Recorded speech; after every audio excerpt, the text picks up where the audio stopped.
Now I think, Steve, we've got 4 or 5 of our state universities that are either at or hovering about 50,000 students. And remember, we have 11 state universities.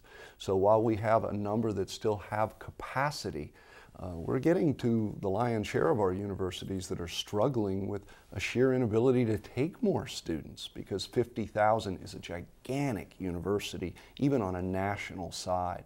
And so when people say from the time they go to elementary school, I want to be a Florida Gator, it's getting harder and harder to do. Florida is now over 50,000 students, and the SAT, the GPA, the activities that a student has to be involved in have to be off the chart in order to be able to guarantee access to that specific university.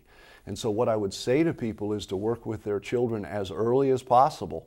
If you are dedicated to a specific university in Florida's state university system, and you know it's one that has a large student population today, knowing it's going to get even bigger in the future, do everything you can to tee yourself up as a family and as a student to make sure that you're at the head of the line.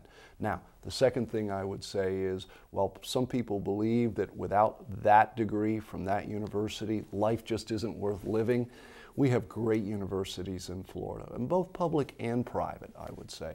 And I think it's important to recognize that it is about the degree at the end of the day. And if they can't access the first one on their choice list, then have in mind a second, a third, and perhaps even a fourth choice based on the major area of interest and what you want to accomplish as a student, and be ready to visit those universities. Don't go out there and visit one and hope and pray you get in. Have fallback positions and know what alternative planning you and your family are going to engage in.